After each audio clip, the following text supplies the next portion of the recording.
ఆఖరికి రావణుడు 10 తలలున్నా ఒక తలకాయే ఉన్నటువంటి రామచంద్రమూర్తి చేతిలో నిగ్రహింపబడి నేల మీద పడిపోయాడు.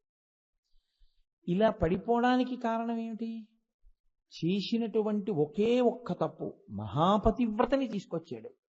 మహాపతివ్రతని తీసుకురావడం వల్ల ఆవిడ కన్నుల వెంట కారినటువంటి నీటి బిందువులు కేవలం లంకని కాదు కాల్చడం, అవి యథార్థమునకు ఈ భూమినంతటినీ కాల్చేస్తాయి. ఎందుకంటే అవి సామాన్యమైన కన్నీళ్లు కావవి, ఒక మహాపతివ్రత యొక్క కన్నీళ్లు. 1 రోజు కాదు, 2 రోజులు కాదు ఆవిడ ఏడ్చింది. ఇప్పుడు ఆ కన్నీరు ఎక్కడ కట్టి కుడుపుతుందోనని హనుమ లోకానికి చేసిన ఉపకారం ఏమిటో తెలుసా అండి? యశోకవన్నింజనకాత్మజాయాం ఆదాయతే నైవ దదాహలంకాం నమామితం ప్రాంజలిరంజనేయం. ఏ భూమి యందు రావణుడు దోషం చేశాడో, ఏ భూమి మీద ఉన్నవాళ్ళు రాజు మీద తిరుగుబాటు చెయ్యకుండా రాజు వెంట ఉండి, రాజు తప్పు చేశాడని తెలిసి కూడా రావణుడి వెంట ఉండి రామచంద్రమూర్తితో యుద్ధానికి బయలుదేరారో ఆ భూమి మాత్రమే పాడవ్వాలి తప్ప మిగిలిన భూమి పాడవకుండా రక్షించడం కోసమని సీతమ్మ తల్లి కన్నుల వెంట కారుతున్నటువంటి కన్నీటి బిందువులనే అగ్నిహోత్రంగా చేసి లంకాపట్టణాన్ని కాల్చేశారు. భక్తితో ఈశ్వరుణ్ణి స్మరిస్తూ చేసుకున్న కర్మలున్నాయే, పానీయంబులు త్రాగుతున్ కొడుతున్ భాషించుతున్ హాసలీలా నిద్రాదులు చేయుతున్ తిరుగుతున్ లక్షించుతున్ సంతత శ్రీనారాయణ పాద పద్మజుగళీ చింతామృతాస్వాద సంధానుండై మరచన్ సురారిసుతుడే తద్విశ్వమున్ భూవరా. నీ కర్మలు నువ్వు చేస్తూ వాటిని ఈశ్వరార్పణం చేస్తూ నిరంతరం పరమేశ్వర స్మరణతో, ఆయన ఉన్నాడు చూస్తున్నాడన్న భక్తితో నీ కర్మ నువ్వు చేసుకెళ్ళిపోతుంటే ఆయన ప్రీతినే నువ్వు పొందుతావు. దానివల్ల ఆయన ఖండపరశు వాటిని తెగ్గొట్టేస్తాడు. చించలమైనటువంటి మృగాన్ని ఆభిచారిక హోమం చేసి దారుకావనంలో ఋషులు ఆయన మీద ప్రయోగిస్తే పట్టుకున్నాడు. ఇప్పటికి చచ్చిపోదా మృగం? మృగం అంటే కదిలిపోతూ ఉంటుంది ఎప్పుడు, చించలత్వం. మనస్సుని కదిలిపోయే మనసుని రకరకాల క్రియలలో ఈశ్వరానుగ్రహంగా పెడితే ఆ మనసే మిమ్మల్ని తరింపచేస్తుంది.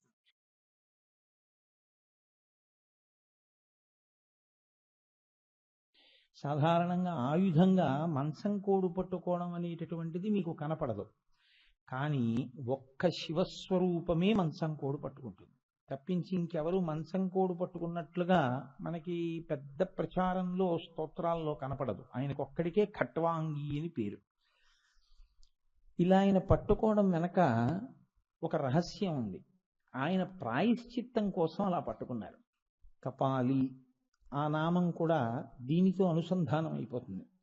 ఆయన ఒక మంచం కోడుని ఒక చేత్తో పుర్రె కపాలాన్ని పట్టుకున్నారు. అలా ఎందుకు పట్టుకోవలసి వచ్చింది అంటే ఆయన ప్రాయశ్చిత్త కర్మ చేసుకున్నారు. నిజంగా పరమేశ్వరుడికి ప్రాయశ్చిత్తం ఉంటుందా? ప్రాయశ్చిత్తం అన్న మాట ఎప్పుడు వస్తుంది? ఏదైనా చెయ్యరాని దోషం చేస్తే ఆ దోషాన్ని పోగొట్టుకోవడం కోసం చేసేటటువంటి కర్మకి ప్రాయశ్చిత్త కర్మ అని పేరు. వరాహ పురాణంలో భూదేవి శ్రీ మహావిష్ణువుని చాలా ప్రశ్న చేస్తుంది. ఆవిడ ఈ ప్రాయశ్చిత్త కర్మల గురించి చాలా పెద్ద అధ్యాయమే నడుస్తుంది. అందులో ఆవిడ ఒక్కొక్క దోషాన్ని అడుగుతుంది.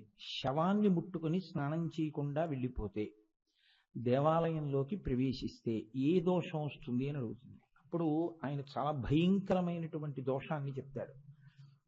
ఇంత ఫలితాన్ని అనుభవించవలసి ఉంటుంది అంటే, మరి తెలియక ఒకవేళ అలా పొరపాటు జరిగి ఉంటే అప్పుడు వాళ్ళు ఏం చెయ్యాలి అంటే ప్రాయశ్చిత్త కర్మ చెప్తాడు. వాళ్ళు ఇలా చెయ్యవలసి ఉంటుంది అని.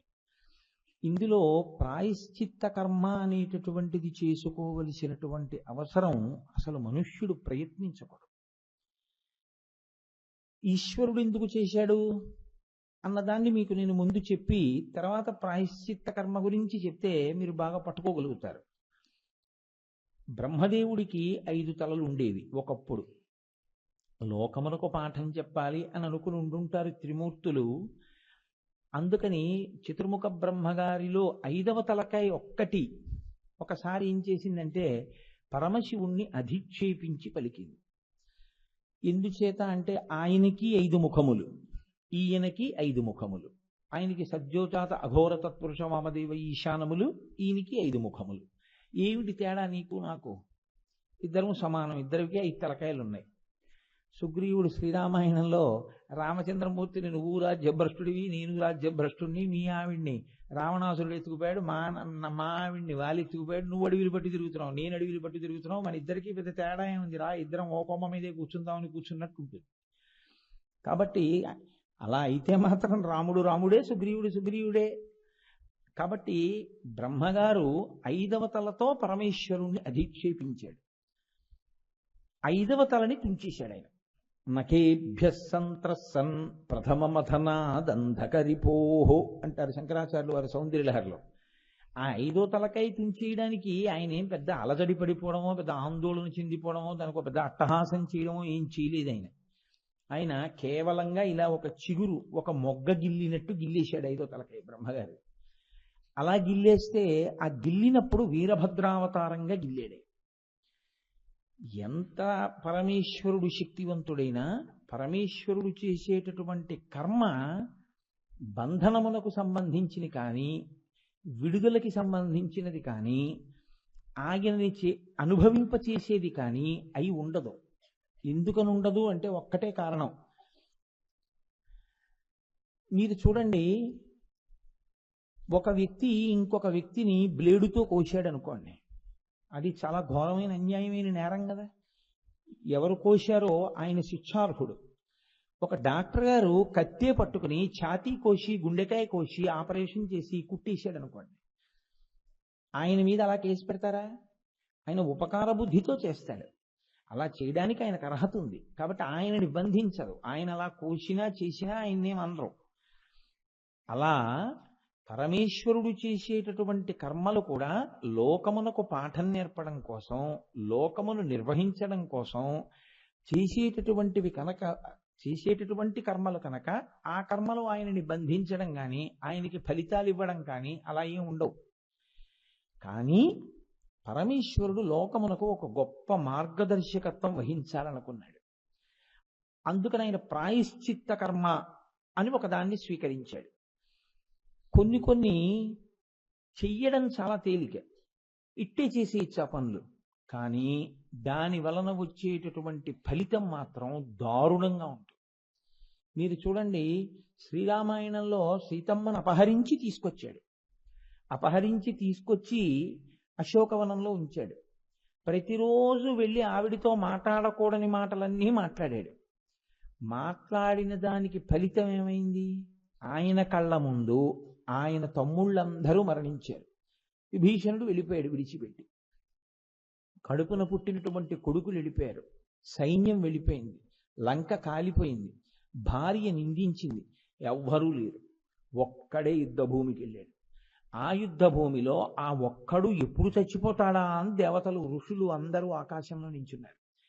ఈయన బతకాలి అన్నవాడు కానీ, ఆయుష్మాన్ భవ అన్నవాడు కానీ, విజయీ భవ అన్నవాడు కానీ ఒక్కడు లేడు లోకంలో. ఆఖరికి రావణుడు 10 తలలున్నా ఒక తలకాయే ఉన్నటువంటి రామచంద్రమూర్తి చేతిలో నిగ్రహింపబడి నేల మీద పడిపోయాడు. ఇలా పడిపోవడానికి కారణం ఏమిటి? చేసినటువంటి ఒకే ఒక్క తప్పు. మహాపతివ్రతని తీసుకొచ్చాడు. మహాపతివ్రతని తీసుకురావడం వల్ల ఆవిడ కన్నుల వెంట కారినటువంటి నీటి బిందువులు కేవలం లంకని కాదు కాల్చడం, అవి యథార్థమునకు ఈ భూమినంతటినీ కాల్చేస్తాయి. ఎందుకంటే అవి సామాన్యమైన కన్నీళ్లు కావవి, ఒక మహాపతివ్రత యొక్క కన్నీళ్లు. 1 రోజు కాదు, 2 రోజులు కాదు ఆవిడ ఏడ్చింది.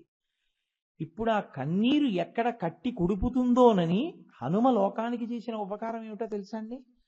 యశోకబంధింజనకాత్మజాయాం ఆదాయతే నైవ దదాహలంకాం నమామితం ప్రాంజలిరంజనేయం. ఏ భూమి యందు రావణుడు దోషం చేశాడో, ఏ భూమి మీద ఉన్నవాళ్ళు రాజు మీద తిరుగుబాటు చెయ్యకుండా రాజు వెంట ఉండి, రాజు తప్పు చేశాడని తెలిసి కూడా రావణుడి వెంట ఉండి రామచంద్రమూర్తితో యుద్ధానికి బయలుదేరారో ఆ భూమి మాత్రమే పాడవ్వాలి తప్ప మిగిలిన భూమి పాడవకుండా రక్షించడం కోసమని సీతమ్మ తల్లి కన్నుల వెంట కారుతున్నటువంటి కన్నీటి బిందువులనే అగ్నిహోత్రంగా చేసి లంకాపట్టణాన్ని కాల్చేశారు. కాబట్టి ఒక్కొక్క పాపం చాలా చిన్నదిలే అనిపిస్తుంది. చేసేసేటప్పుడు ఆవేశంలో పెద్ద విచారణ లేకుండా చేసేస్తాడు. కానీ అది కట్టి కుడపడం ప్రారంభం చేసింది అనుకోండి, అది దాని ఫలితాన్ని ఇవ్వడం మొదలు పెట్టింది అనుకోండి, అది మొదలు పెడుతుంది. అది ఎలా మొదలు పెడుతుందో తెలుసా అండి? తదేవ ఫలమన్వేతి ధర్మస్య ధర్మనాశన ప్రాప్తం ధర్మఫలం తావద్భవతా నాత్ర సంశయ అంటారు హనుమ. పుణ్యం ఫలితాన్ని ఇస్తున్నంతసేపు పాపం ఫలితాన్ని ఇవ్వదు. అందుకే లోకంలో సాధారణంగా ఓ మాట అంటుంటారు, ఆయన అంత పాపాలు చేసిన వాడు కదండి, ఓనాడు గుడికి వెళ్ళాడు, గోపురానికి వెళ్ళడు, ఆయనకి ఎలా కలిసి వస్తోంది, ఎలా అంత ఐశ్వర్యంతో తులతూగుతున్నాడు? గతంలో చేసుకున్నటువంటి పుణ్యం ఖర్చు అయిపోతోంది, చేసిన పాపం కూడా ఫలితాన్ని ఇవ్వడం మొదలు పెడుతుంది. ఈ పాపము ఫలితాన్ని ఇవ్వడం మొదలుపెట్టిన నాడు ఇక పుణ్యం వెళ్ళి అడ్డుపడదు, దేని ఫలితం దాంది. కాబట్టి ఇప్పుడు ఈ పాప ఫలితం అనుభవంలోకి వచ్చిన నాడు గోల గోల గోల గోల పెట్టేస్తాడు. అందుకే సిరిదా వచ్చిన వచ్చును సరళితముగ నారికేళ సలిలము భంగిన్ సిరిదా పోయిన పోవును కరిమింగిన వెలగపండు కరణిది సుమతి. రాజ్యాన్ని ఏలినటువంటి రాజు ఆ రాజ్యంలోనే, ఆ రాజధానిలోనే భిక్షాటన చేయడానికి సిగ్గుపడి చీకటి పడిన తర్వాత పెద్ద పెద్ద గోడలు ఉన్నటువంటి ఇళ్ల ముందు ఆ గోడల క్రీనీడలో పైనుంచి ఉత్తరీయాన్ని తల మీద కప్పుకొని ఇళ్ల ముందుకి వెళ్ళి నిలబడి భిక్షాటన చేసి బ్రతకవలసినటువంటి రోజు వస్తుంది. పాపం ఫలితాన్ని ఇవ్వడం మొదలు పెడితే, ఈశ్వరుడు తన శాసనాన్ని అమలు చేయడం మొదలు పెట్టాడు అనుకోండి, ఎన్ని రక్షణలు మీరు పెట్టుకోండి, మీరు ఎంత ఐశ్వర్యవంతులు కండి, మీరు ఎంత ప్రభువులని మీరు అనుకోండి, నన్నెవరేం చేయగలరు అనుకోండి, ఈశ్వరుడు ఫలితమిద్దామని అనుకున్నాడు అనుకోండి, మీరు ఏర్పాటు చేసుకున్నవి మిమ్మల్ని రక్షించవు. పోతన గారు భాగవతం చేస్తూ ఓ మాట అంటారు, రక్షణము లేక సాధుడు రక్షితుడగు సమత చేసి రాయుడులందును, రక్షణలు వేయి కలిగిన శిక్షితుడగు కలుడు పాప చిత్తుండగుచున్. అర్జునుడు పరమేశ్వరుణ్ణి నమ్ముకున్నాడు. అందుకే కర్ణుడు అస్త్రప్రయోగం చేస్తే తల తెగిపోవాలి, కిరీటం పడిపోయేటట్టు చేసి ఆపాడు, రథం తగలబడిపోవాలి, అర్జునుణ్ణి దింపించి రథం కాలిపోయేటట్టు చేశాడు. యుద్ధం అంతా అయిపోయిన తర్వాత పాండవులందరూ మిగిలిన పెద్ద ఆయన కదా, పెదనాన్నగారు కదా అని ధృతరాష్ట్రుడి దగ్గరికి వెళ్ళారు. ఒక్కొక్కరిని పిలిచి కౌగిలించుకుంటున్నాడు. ధర్మరాజు గారు వెళ్ళారు, కౌగిలించుకున్నాడు. అర్జునుడు వెళ్ళాడు, కౌగిలించుకున్నాడు. నకుల సహదేవులు వెళ్ళారు, కౌగిలించుకున్నాడు. భీముణ్ణి భుజం బట్టి ఆపాడు కృష్ణ భగవానుడు. భీమసేనుడేడి అని అడిగాడు. ఇదిగో ఇక్కడే ఉన్నాడు అని. భీముడికి తెలియదు, పాండవులకు తెలియదు. ఉక్కుతో చేయబడిన భీమసేనుడి మూర్తిని ఒకదాన్ని కృష్ణ భగవానుడు చేయించుంచాడు. దాన్ని తోశాడు ధృతరాష్ట్రుడి దగ్గరికి. ఆయన 1000 ఏనుగుల బలం ఉన్నవాడు. ఆయన వెంటనే మీరు మహాభారతం చదివితే ఆశ్చర్యపోతారు, ఎంత గట్టిగా కౌగిలించుకున్నాడో తెలుసా అండి 1000 ఏనుగుల బలంతో. ఆయన కక్షతో కౌగిలించుకొని, నా కొడుకులు నా వంశం నాశనం అవడానికి కారణమైన వాడా, నా కొడుకు ఇప్పుడు సంతోషిస్తాడు ఊర్ధ్వలోకాల్లో, నిన్ను ముక్కలు ముక్కలు చేశానని ఆయన బిగబట్టి కన్నుల నీరు కారుస్తూ పెదవి కొరుకుతూ ఉక్కు భీముణ్ణి కౌగిలించుకుంటే ముక్కలై పడిపోయింది ఆ ఉక్కు భీముడు. ఆయన ముఖంలో ఉన్నటువంటి రంధ్రాల్లోంచి నెత్తురు కారిపోయింది ధృతరాష్ట్రుడికి. అంటే ఎంత కోపానికి వశుడయ్యాడో చూడండి. అంత రక్తపోటు వచ్చి కన్నులలోంచి, చెవుల్లోంచి, ముక్కుల్లోంచి, నోట్లోంచి నెత్తురొచ్చి స్పృహ తప్పి నేల మీద పడిపోయాడు. కృష్ణ భగవానుడు అలా చూడండి అన్నాడు. కాసేపటికి తెలివి వచ్చింది. తెలివి రాగానే అనుకున్నాడు, భీముణ్ణి చంపేశాను. ఇప్పుడు పెదనాన్న కొడుకుని చంపేశాడంటారని, నాయన భీమా ఆవేశంలో ఎంత పని చేశాను రా, ఏడి భీముడేడి భీముడేడి అని దొంగ ఏడుపు ఏడుస్తున్నాడు. కృష్ణుడు అన్నాడు, నీ జీవితంలో మాయని మత్స, నువ్వు ఇలాంటి పని చేస్తావని నాకు తెలుసు. భీముడు సురక్షితంగా ఉన్నాడు, ముక్కు భీముడిని నువ్వు నలిపేసిందని చెప్పాడు. అప్పుడు ఏడ్చాడు. పోతుందా మత్స? ఇక ధృతరాష్ట్రుడి జీవితంలో ఇంత దుర్మార్గమైన లక్షణం ఉన్నవాడు అన్నది శాశ్వతంగా ముద్రపడిపోయిందా లేదా? లోపల నుంచి వచ్చేటటువంటి ఆవేశకావేశాన్ని అణచడం చేత కాకపోతే చాలా భయంకరమైనటువంటి తప్పిదాలు జరిగిపోతాయి. చేసేటప్పుడు ఇదే పాట అనిపిస్తుంది, కానీ అనుభవంలోకి వచ్చి అది ఫలితాన్ని ఇవ్వడం ప్రారంభిస్తే చాలా దారుణంగా ఉంటాయి దాని ఫలితాలు. అప్పుడు తట్టుకోలేడు, ఏడుస్తాడు. దానికి లోకంలో ప్రతిక్రియ ఏమిటి అంటే ప్రాయశ్చిత్త కర్మ. ప్రాయశ్చిత్త కర్మ అన్న మాటకు అర్థం ఏమిటంటే, మీరు చేసినటువంటి దోషం 2 కారణముల చేత పోతుంది. ఒకటి ప్రభువు దానికి శిక్ష వెయ్యాలి. లేదా ప్రభువు క్షమించాడు అనుకోండి, రాజ్యమును పరిపాలించే ప్రభువు శిక్ష వేసినా క్షమించినా పోతుంది. అలా కాకపోతే మీరు మీ తప్పు తెలుసుకుని ఆ తప్పు చేసినందుకు శాస్త్రం చెప్పిన ప్రాయశ్చిత్త కర్మ మీరు చేసుకోవాల్సి ఉంటుంది. ఈ రెండూ చేయకపోతే వీటిని జీవుడి ఖాతాలో వేసి ఈశ్వరుడు దాన్ని అనుభవింపజేస్తాడు. మీరు చూడండి, నేను ఇలా అండంలో నాకు ఎవ్వరి పట్ల కోపం లేదు. ఎన్నేళ్లు చూడండి, ఎప్పుడూ బాధపడుతూనే ఉంటారు, ఎప్పుడూ కన్నుల నీరు కారుస్తూనే ఉంటారు, ఎప్పుడూ ఏదీ కలిసి రాలేదు అంటూనే ఉంటారు. మీరు బంగాళంలో వాళ్ళని తీసుకెళ్లి పొర్లించండి, వాళ్ళ ఒంటికి బంగారు తొనక అంటుకోదు. ఈశ్వర శాసనం ఈశ్వర శాసనమే. దాన్ని అతిక్రమించడం ఎవ్వరి వల్ల సాధ్యం కాదు. అలా అనుకోవడం ఒక మూర్ఖత్వం అంతే. అది సాధ్యమయ్యేటటువంటి విషయం కాదు. అశ్వత్థామ విషయంలో మాట్లాడుతూ కృష్ణ భగవానుడు అదే అంటాడు, శివుడు శివుడే, శివశాసనాతిక్రమణం ఎవరూ చెయ్యలేరు. ధర్మరాజా, నువ్వు కురువీరులందరినీ చంపావంటే శివానుగ్రహం, అశ్వత్థామని కొడుకుల్ని చంపాడంటే శివానుగ్రహం. ఆయన అనుగ్రహం ఎవరి యందు ప్రసరిస్తే వాళ్ళకి విజయం. ఆయన తలుచుకున్నాడా, ఆయన జరగకూడదు అన్నాడా, జరగదు.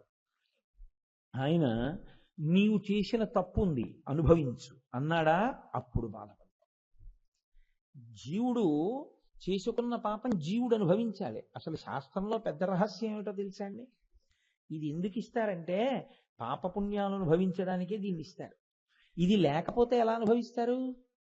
చేసుకున్న పాపం ఉంటుంది, ఆ పాపం అనుభవించాలి కాబట్టి దీనికో రోగం రావాలి, దీనికో రోగం వస్తే ఏడుస్తూ కూర్చుంటాడు ఆ నొప్పితోటి. కాబట్టి ఆ పాపం అనుభవించాలంటే ఇదోటి ఉండాలి. చేసుకున్న పుణ్యం ఉంది, అది అనుభవించాలి. మంచి ఐశ్వర్యం ఉండాలి, గొప్ప సౌధంలో ఉండాలి, కారులో తిరగాలి, ఏసీలో ఉండాలి, ద్రవ్యానికి లోటు ఉండకూడదు, అలా సుఖాలన్నింటినీ అనుభవిస్తూ ఉండాలి. అప్పుడే ఉండాలి, అప్పుడు ఇది ఉండాలి. నీవు చేసిన పాపమో పుణ్యమో అనుభవించడానికి ఈశ్వరుడు ఇచ్చినటువంటి సాధనమే ఈ శరీరం. కాబట్టి ఇది అనుభవిస్తుంది, తప్పదు. ఇది పాపపుణ్యములను అనుభవించడానికే ఇది వచ్చింది. ఇది జ్ఞానస్థాయిలో ఒక స్థాయికి చేరిపోయిన వాడు సాక్షిగా ఉంటాడు. ఓ, ఇది అనుభవిస్తోంది కాబట్టి పోతోంది అక్కడతో పాపం. అందుకే మీకు చిత్రమైనటువంటి విషయం ఏంటంటే, పెద్దలు దుఃఖం వస్తే ఓ నమస్కారం చేసి లోపల చాలా పొంగిపోతుంటారు. ఎందుకో తెలుసా అండి? అమ్మయ్య, నా పాపం పోయిందనమాట. ఏదో చేసి ఉంటాను, దీంతో పోయింది. ఈశ్వర, ఇప్పుడు తెలిసి వచ్చింది బాధ ఏమిటో, అందుకని ఇంక నేను ఇలా చేయకుండా నన్ను రక్షించు అని చెప్పుకుంటాడు ఈశ్వరుడికి. అది భక్తుడైన వాడు నడిచేటటువంటి పథం అలా ఉంటుంది. నిజానికి నేను మీకు యథార్థం చెప్తున్నాను, మీరు మీ ఇంటి గదిలో చేసేటటువంటి పూజ కేవలం ఎల్కేజీ. మీరు మీ ఇంటి గదిలో పూజ ఎంతసేపు చేయగలరు? మహా అయితే 1 గంట సేపు చేయగలరు. అందులో మనసు ఎంతసేపు ఉంటుంది? మహా అయితే నేను అనుకోవడం, మీరు నన్ను క్షమించగలిగితే ఒక 10 నిమిషాలు ఉంటుంది, 50 నిమిషాలు ఉండదు. 24 గంటల్లో 10 నిమిషాలు మనసుండి 23 గంటల 50 నిమిషాలు పనికిమాలిన పనులన్నీ చేస్తే 23 గంటల 50 నిమిషాలు ఛానల్ వంక చూస్తున్న వాళ్ళందరి బుర్రలు పాడి చేసి తెల్లవారకట్ట ఓ 10 నిమిషాలు భక్తి సంగీతం వేసే టీవీ ఛానల్లో ఉంటుంది కదా. దానివల్ల ఉపయోగం ఏముంటుంది? ఉపయోగం ఏమి ఉండదు. సాధన అన్న మాటకి హద్దు ఏమిటంటే, సాధన అన్న మాటకి అర్థం ఏమిటంటే, ప్రతి క్షణం దాన్ని మీరు ఈశ్వరార్చనగా బ్రతకగలిగినటువంటి కళయందు నిష్ణాతులు కావాలి.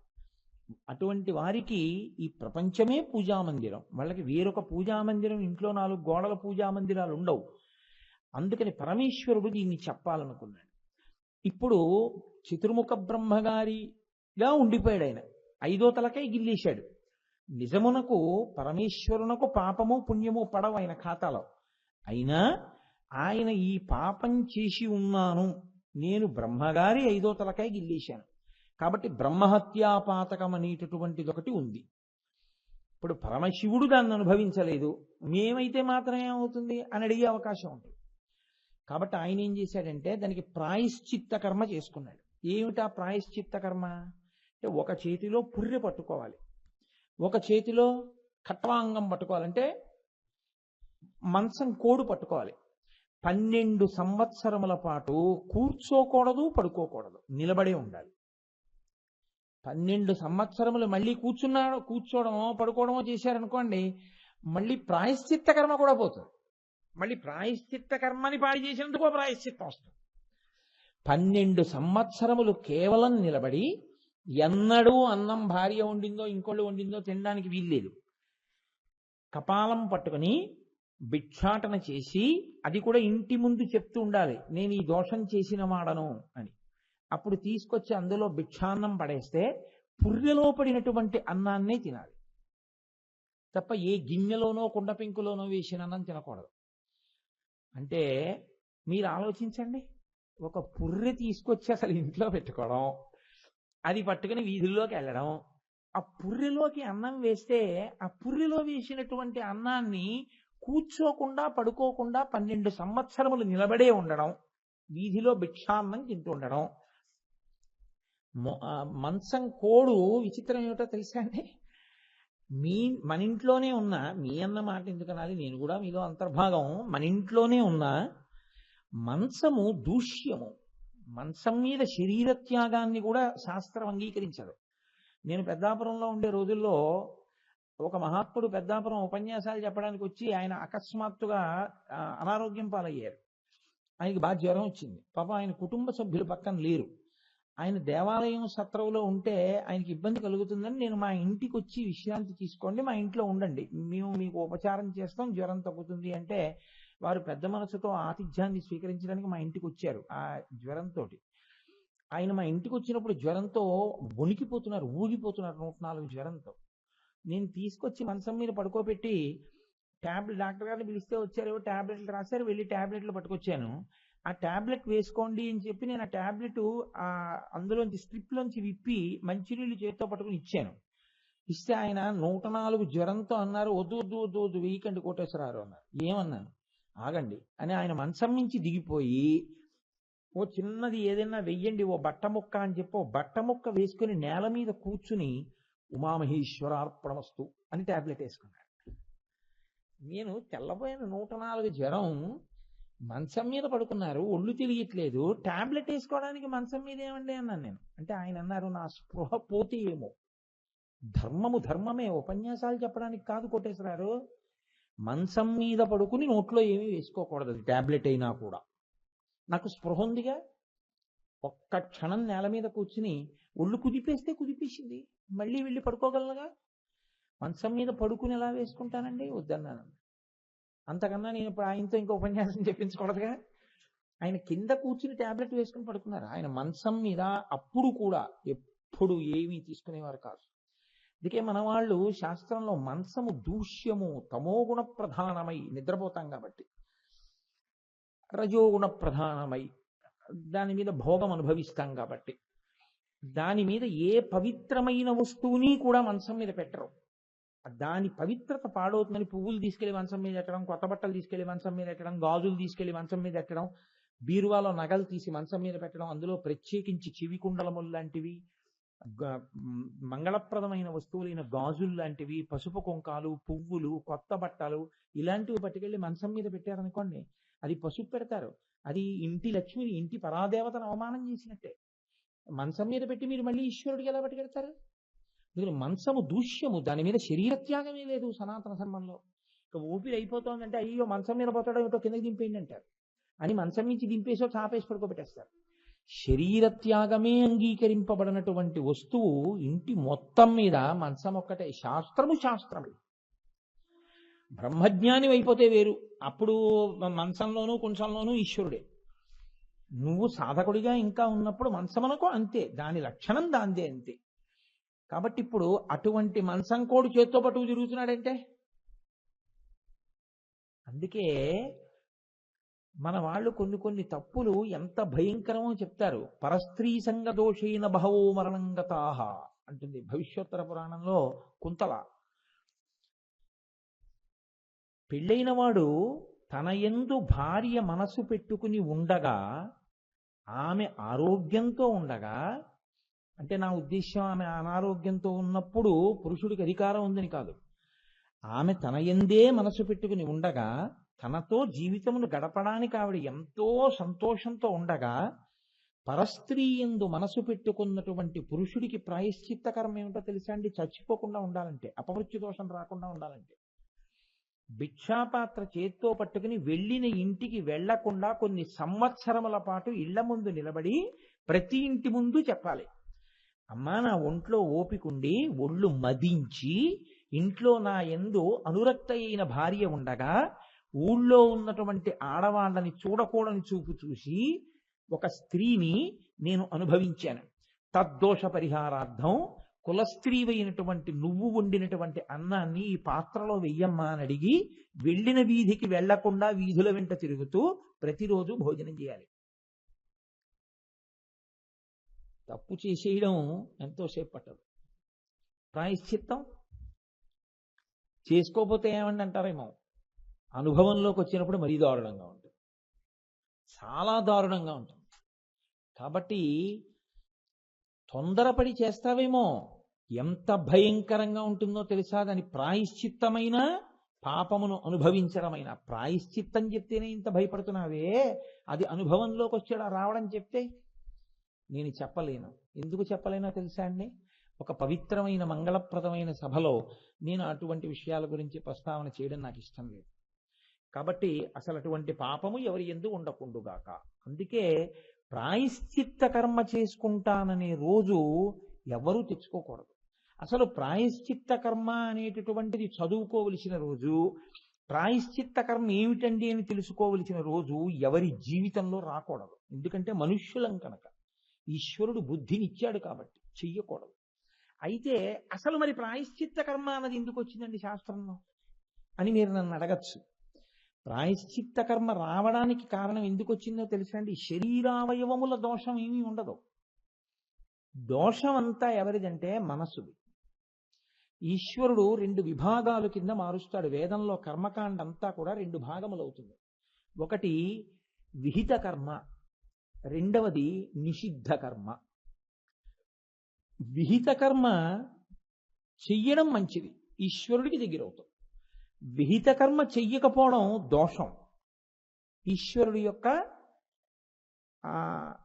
సంతోషమునకు నువ్వు పాత్రుడవు కాలేవు. నిషిద్ధ కర్మ చెయ్యవద్దు అని దాని పేరు. చేశారనుకోండి ఖచ్చితంగా ఈశ్వరుడి యొక్క ఆగ్రహానికి లోనవుతారు. కానీ మీరు చూడండి, ఏ మనుష్యుణ్ణైనా సరే మీరు కదిపి చూడండి, మీకేం కావాలని అడిగారు అనుకోండి, సుఖం కావాలి. అసలు సుఖం కూడా కాదండి, సుఖము మళ్ళీ అందరికీ సుఖం కాదుగా. ఒకటి సుఖం ఇంకోటికి సుఖం కాదు. One man's food is another man's poison. అందుకని శాంతి కావాలి కాదు. అందుకే సనాతన ధర్మంలో మీరు ఏం చేయండి, ఓం శాంతి శాంతి శాంతి, శాంతంగా ఉండాలి. శాంతము లేక సౌఖ్యము లేదు సారసాదలానయన అంటారు త్యాగరాజస్వామి. శాంతరసముప్పు బ్రహ్మతేజంబుతోడ ప్రవరుడయ్య వియచ్చర ప్రవరుడపుడు అంటాడు అలసాని పెద్దన గారు మనుచరిత్రలో. ఆ శాంతమే అంత గొప్పది. అసలు శంకరాచార్యులు వారు శివే శృంగారార్ధ్రాతదితర జనీ కుత్సనపర అంటూ అమ్మవారి మీద నవరసాల శ్లోకం చెప్పి శాంతరసం చెప్పలేదు. అదేమండి శాంతరసం చెప్పలేదంటే, మా అమ్మకి ఉన్నదే శాంతరసం కొత్తగా చెప్పడం ఏమిటన్నారు. కాబట్టి శాంతరసం జీవితంలో శాంతిగా ఉండాలి అంటే నిషిద్ధ కర్మ జోలికి వెళ్ళకూడదు. మీరు చూడండి, అందరూ ఏమంటారు, నాకు శాంతి కావాలండి, నాకు సుఖం కావాలండి, మా అబ్బాయి బాగుండాలి, నాకు ఒక కొడుకు పుట్టాలి, వాడు చాలా వృద్ధిలోకి రావాలి, నాకు ఒక కూతురు పుట్టాలి, దానికి పెళ్ళి అవ్వాలి, దానికి మంచి అల్లుడు రావాలి, వాడు ఐశ్వర్యవంతుడు అవ్వాలి, అది మంచి పిల్లలతో పాపలతో పసుకుంకాలతో సుఖంగా ఉండాలి, మా ఆవిడ 5వ తనంతో ఉండాలి, నేను ఆరోగ్యంగా ఉండాలి. అందుకు తగినట్టు చేస్తావా? అదొక్కటే చేయదు. ఎందుకో తెలుసా అండి, మనసు యొక్క బలహీనత ఏమిటంటే నిషిద్ధ కర్మ యందు అనురక్త అవుతుంది. నేను మీకు ఉదాహరణ చెప్పాలి అంటే, విహిత కర్మ చేయడం భయానికో భక్తికో తేలిగుసుమండి. రేపు కార్తీక శుక్ల ద్వాదశి, క్షీరాబ్ది ద్వాదశి, మీ అందరూ వచ్చి చూస్తే బృందావనంలో శ్రీ మహావిష్ణువు ప్రవేశించడం చూద్దరు గాని అని నేను అన్నాను అనుకోండి, రేపు ఒకడు కూర్చునే చోట 10 మంది కూర్చుంటారు. మీరు ఉపన్యాసం వినేటప్పుడు రేపటి రోజున మీరు పూజ చేస్తున్నంతసేపు కూడా మీకు రావణాసురుడు మాత్రం గుర్తు రాకూడదు క్షీరాబ్ది ద్వాదశి నాడు అని నేను అన్నాను అనుకోండి, అసలు మీకు గుళ్ళోకి వస్తూనే రావణాసురుడు గుర్తు రాకూడదన్నాడు వీడు అని వాడే గుర్తొస్తాడు. మనసు యొక్క పెద్ద బలహీనత ఏమిటో తెలుసా అండి? నిషిద్ధ కర్మ యందు అనురక్త అవుతుంది. నువ్వు ఇది చెయ్యొద్దు అని ఏం చెప్తామో అది నేను చేస్తాను అంటే దానికి సరదా. ఎప్పుడు అది చేసేద్దాం చేసేద్దాం చేసేద్దాం. తప్పు చేసే వాళ్ళందరూ అది తప్పని తెలియక చేస్తున్నారని మీరు అనుకుంటున్నారా? అలా చేయకుండా ఉండలేక చేస్తున్నామండి అంటారు. మీరు అడిగి చూడండి.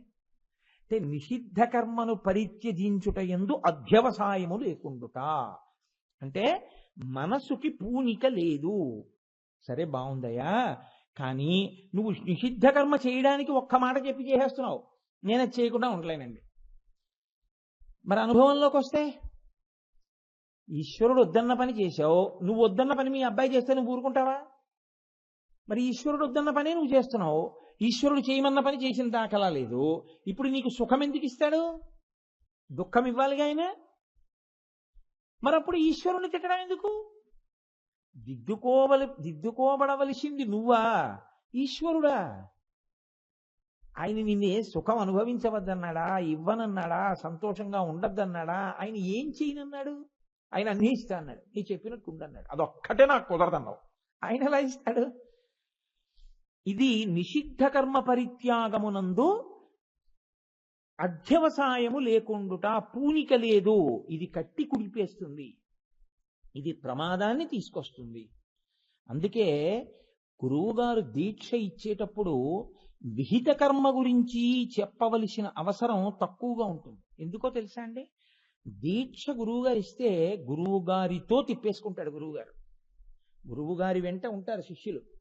ఉంటే ఏమవుతుందంటే ఇంకా మీకు కొత్తగా ఏం చెప్పక్కర్లేదు, గురువుగారు ఏం చేస్తున్నారో అది మీరు చెయ్యాలని గుర్తంతే. దీక్షలో మీరేం చేయకూడదో గురువుగారు చెప్పాలి. ఎందుకో తెలుసా అండి? మీ మనసు అది చేయకుండా ఉండాలిగా. గురువుగారు దగ్గర అయితే కూర్చోబెట్టగలడు, మీరు మనసు చేయకుండా ఆయన ఏమాపుతాడు? మీ మనసు చేసేస్తే గురువుగారికి తెలుస్తుంటుంది ఏమిటి? మీరు మనసుతో చేసిన దానికి కూడా ఈశ్వరుడు ఫలితం వేస్తాడు. కాబట్టి మీరు మనసుతో చేయకూడదు. చెయ్యకుండా ఉండాలి అంటే నిషిద్ధ కర్మ పరిత్యాగావశ్యకతని ముందు చెప్తారు. అందుకే దీక్షా నియమములు అంటారు.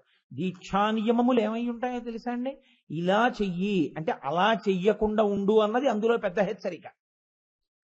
కాబట్టి నిషిద్ధ కర్మని విడిచిపెట్టడం అంత తేలికేం కాదు. నిషిద్ధ కర్మని విడిచిపెట్టే చెయ్యాలి అంటే ఒక్కటే జ్ఞాపకం ఉండాలి. ఏమిటి జ్ఞాపకం ఉండాలో తెలుసా అండి? ఖట్వాంగి ఆ నామం గుర్తుండాలి. ఊరే శంకరుడంతటి వాడు 5వ తలకాయనికి ఇల్లేశాడు. ఆయనకి ఏ పాపము లేదు, నిజానికి ఆయన పట్టుకో అక్కర్లా, మంచం కోడు. కానీ ఎంత దారుణంగా ఉంటుందో తెలుసా ఫలితం? చెప్పడానికి ఆయన పుర్రి చేత్తో పట్టుకుని భిక్షాటన చేసి చేత్తో మంచం కోడు పట్టుకున్నాడు. అంటే ఇంత దారుణమైనటువంటి ప్రాయశ్చిత్త కర్మని అనుభవించడమా, నిషిద్ధ కర్మని విడిచిపెట్టడమా? ప్రశ్న వేసుకుని నిషిద్ధ కర్మ పరిత్యాగమునందు పూనికను పెంచుకోవలసి ఉంటుంది. ఈ పూనికని పెంచుకోవాలి అంటే అసలు ముందు శాస్త్ర పరిజ్ఞానము అది ఎంత భయంకరమై ఉంటుందో మీకు బాగా తెలియచెప్పాడు అనుకోండి, మీరు దాని పట్ల ఇంకా అనురక్తిని పొందరు. అయ్యి బాబోయ్ వద్దండి, ఎందుకు వచ్చిన గొడవ, చిన్నదానికి అంత గొడవ. మీరు ఇప్పటికీ చూడండి, లోకంలో ఆవేశంలో చేస్తాడో తప్పు, యావజ్జీవితము కారాగారంలో ఉంటాడు. యావజ్జీవితము కారాగారమే. ఆవేశంలో తప్పు చేసేయడం చాలా తేలిక. ఎందుకు చేశాడు? మనసుని నిగ్రహించలేకపోయాడు. మనసుని నిగ్రహించకపోతే ఎంత పెద్ద పొరపాటైనా జరుగుతుంది. ఎందుకో తెలుసా అండి? మనసు యందు ఎప్పుడూ ఒక బలహీనత ఉంటుంది. మీరు బాగా పట్టుకోవాల్సిన ఈ విషయాన్ని. మనసు ఎప్పుడు చెప్పినా ఏం చెప్తుందో తెలుసా అండి? ఇది సంతోషంగా ఉండడాన్నే ప్రబోధం చేస్తుంది, ఇది సంతోషంగా ఉండడాన్ని చెప్తుంది తప్ప ధర్మం కోసం ఇది దుఃఖంగా ఉన్నా సరే నువ్వు నిలదొక్కుకో అని మనసు చెప్పదు. అలా చెప్పాలంటే గురువుగారి దగ్గర చాలా బోధ చేయబడిన వాడు, శాస్త్రమునందు బాగా పూనిక ఉన్నవాడు, శాస్త్రాధ్యయనము చేసిన వాడు, ఈశ్వరానుగ్రహముతో మనసు సంస్కరింపబడిన వాడే నిగ్రహించగలడు. కాబట్టి ఏమైపోతుందంటే మనసు దీని సుఖాన్నే చెప్తుంది కాబట్టి ఎప్పుడు అది ప్రచోదనం చేస్తుంది. పర్వాలేదు చేసి అది ఎక్కడ వరకు చెప్పేస్తుందో తెలుసా అండి? పర్వాలేదు పర్వాలేదు, ఏం పర్వాలేదు, ఏం పర్వాలేదు, ఇదే బోధ చేస్తుంది. కార్తీక శుక్ల ద్వాదశి, క్షీరాబ్ధి ద్వాదశి, ఇవాళ సర్వేశ్వరుడు లేచి బృందావనంలోకి వస్తాడు. లేవద్దు మనం? ఇవాళ ఒక్కరోజైనా లేచి గబగబా సంధ్యావందనం చెయ్యొద్దు ప్రాయశ్చిత్తం లేకుండా? లే అంటుంది. ఏం పర్వాలేదు, ఉపన్యాసాలు చెప్తున్నాగా సాయంకాలం పూట. ఒక్కరోజు లేవకపోతే పెద్ద నష్టమైనది. ఈశ్వరుడికి తెలుసు ఎంత బడలిపోయి పడుకున్నాం. ఈ పడుకోవడం కూడా ఈశ్వర సేవ కోసమేగా. పడుకోవద్దు తప్ప కొంచెం బడలికగా ఉన్నా, ఇంకా నిద్ర వస్తున్నా తప్పదు, లేచిపో అని మనసు చెప్పింది అనుకోండి. మీరు ఒక్కటే గుర్తుపెట్టుకోండి, శాస్త్రము, ఈశ్వరుడు, గురువు ఇంకా మీకు అక్కర్లేదు. అలా చెప్పదు కాబట్టి ఈ 3 వచ్చాయి. ఎంత వచ్చాయో తెలుసా అండి? అసలు దానికి పరిమితి లేదు. ఇంకా ఎన్ని శాస్త్రాలు వచ్చి కూర్చున్నాయంటే మనసు మార్చడం కోసమే అన్ని. గురువులు ఎంతమంది గురువులు వచ్చినా ఆ మనసు మార్చడానికే. ఈశ్వరుడు ఎప్పుడూ పరితపించేది దేనికంటే ఆ మనసు మార్చుకోమని. నివర్తయ మనోమత్త స్వజనే క్రియతాం మనః. తిప్పుకో మనసు, తిప్పుకో తిప్పుకో తిప్పుకో అంటుంది సీతమ్మ. మీ మనసు మీద మీరు కూర్చుని మీ మనసుని మీరు నియంత్రించడం మీకు రాకపోతే ఏదైనా మాట్లాడేయచ్చు. ఎంతటి మహాత్ముణ్ణి, వాడెంతటి వాడండి అనొచ్చు. ఎంత గొప్ప విషయాన్ని నింద చెయ్యొచ్చు. ఈశ్వరుడిది ఇచ్చేశాడుగా. కానీ ఫలితం కూడా అనుభవించవలసి ఉంటుంది. ఫలితం కూడా అనుభవించవలసినటువంటి పరిస్థితి వచ్చినప్పుడు చాలా భయంకరంగా ఉంటుంది.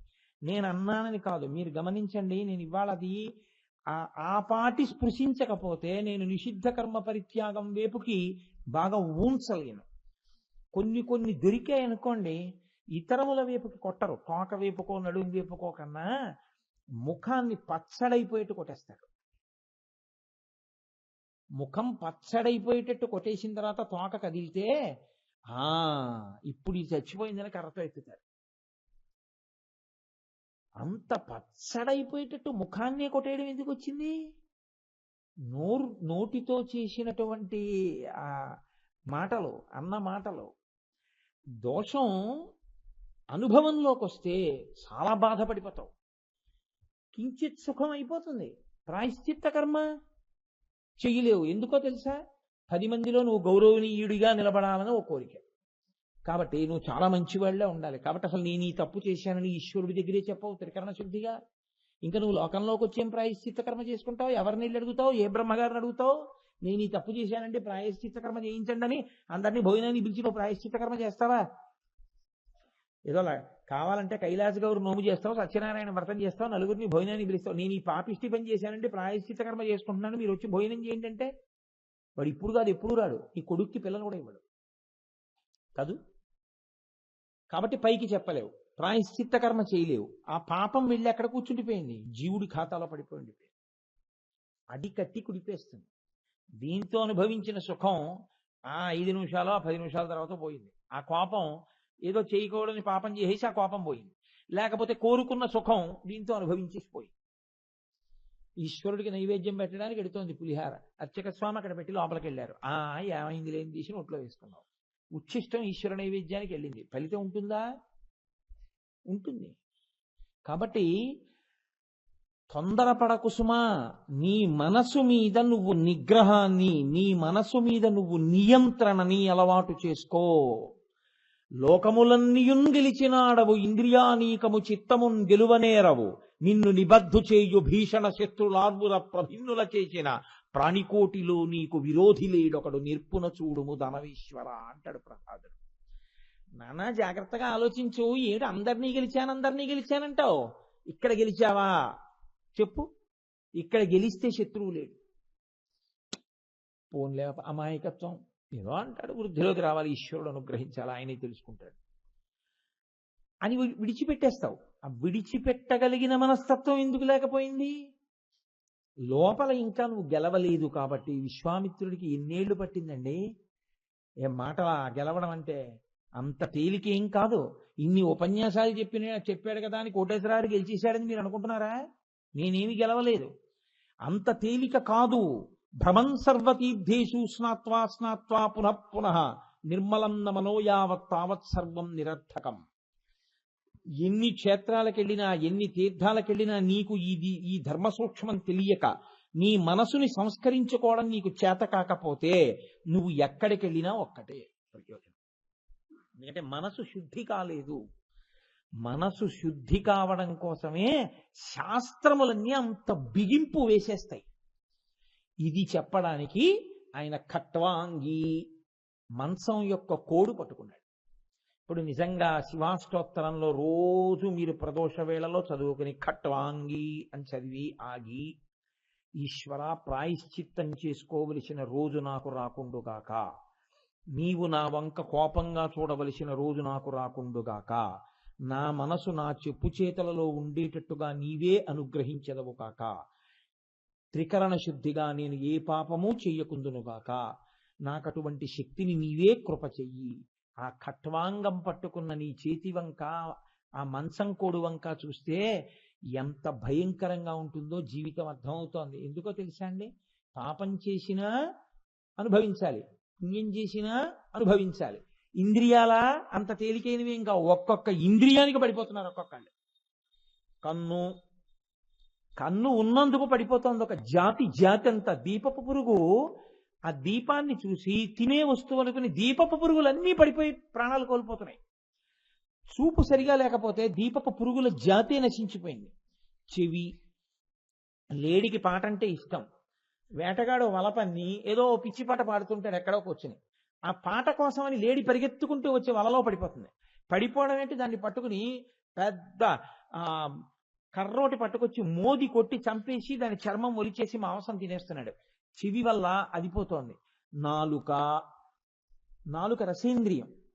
చేపకి మహాప్రీతి రుచి, అందుకే దాని కడుపు నిండా ఉన్నా సరే ఓ వానపావం తీసుకొచ్చి ఓ ముక్క కోసి ఇలా ఉన్నటువంటి సూదికి ఆ వానపావం తొడిగేస్తాడు. సూది కనపడదు ఇక. దాన్ని లోపల కొద్ది పైకి ఓ చిన్న పేకబెత్తం ముక్క లాంటిది ఒకటి కట్టు కూర్చుంటాడు. కడుపు నిండా ఉన్న చేప కడుపు నిండిపోయింది, నాకెందుకు ఇదని వెళ్ళిపోవచ్చుగా, వెళ్ళదు. ఇంత వానపావం ముక్క దానికి కనపడింది. లోపల పిన్నుంది, గుండు సూది ఉంది. వంచి పెట్టి దానికి తొడిగాడు ఈ వానపావుని, ముక్క పెట్టాడు. అది తెలియక ఏం చేస్తుందంటే ఒక్కసారి కొరికి వెళ్ళిపోదామని వెళ్ళి కొరుకుతుంది. ఇలా కొరకగానే ఆ లోపల ఉన్న సూది దాని నోట్లో గుచ్చుకుపోతుంది. గుచ్చుకుపోగానే గిలగిలగిలగలు తన్నుకుంటుంది. తన్నుకోగానే పైనున్న పేకబెత్తం కదులుతుంది. చేప కరిచిందని తెలిసినటువంటి మత్స్యకారుడు దాన్ని ఇలా అంటాడు. అన్నం ఏంటి, ఆ చేప నీటిలోంచి లేచి ఆ సూదితో పాటు వచ్చి నేల మీద పడిపోతుంది. అంతే. ఏ రసేంద్రియానికి లొంగి చిన్న వానపాము ముక్క తిందామని ప్రయత్నం చేసిందో ఆ చేప అతనికి ఆహారం అయిపోతుంది. నాలుకకి లొంగి చేపల జాతే నశించిపోతుంది. వాసన, ఈ వాసన కోసం అని చెప్పి పువ్వులో వాసన కోసమని కీటకం వెళ్ళి అందులో పడుకుంటుంది. ఆ వాసన కోసమని తుమ్మెద వెళ్ళి అందులో పడుకుంటుంటుంది. పడుకుంటే మంచి సువాసన అని పీలుస్తూ పడుకుంటుంది, ఇలా రెక్కలు అల్లారుస్తూ పడుకుంటే రాత్రి అయ్యేటప్పటికేమవుతుంది, ఆ పువ్వు ముకుళించుకుపోతుంది, సూర్యాస్తమయం అయిపోతుంది. దానికి తెలియదు సూర్యాస్తమయం అయిపోయిందని. వాసన చూస్తూ పడుకుంటుంది. పక్కన మూసుకుంటుంది పువ్వు. మూసుకోగానే ఇక దానికి ఉన్నటువంటి ఆ బలహీనమైన రెక్కలతో పైన మూసుకున్నటువంటి పువ్వు యొక్క రేకుల్ని విప్పుకుని పైకి రావడం దానికి రాదు. కొట్టుకుని పైకి లేవలేక కొట్టుకుని కింద పడి చేయడంలో రెక్కలు ఊడికి పడిపోయి ఆ పువ్వులోనే పడిపోయి చచ్చిపోతుంది. దానివల్ల ఏమైపోయింది, ఆ తుమ్మిద నశించిపోతోంది. వాసన కోసం తుమ్మిద పోయింది, కంటి వల్ల దీపపు పురుగు పోయింది, చెవి వల్ల లేడిపోయింది, నాలుక వల్ల చేప పోయింది, స్పర్శేంద్రియం వల్ల ఏనుగు పోయింది. అంత గొప్ప ఏనుగు, అంత బుద్ధున్న ఏనుగు, అంత శరీరం ఉన్న ఏనుగు, దానికి కండూతి ప్రీతి.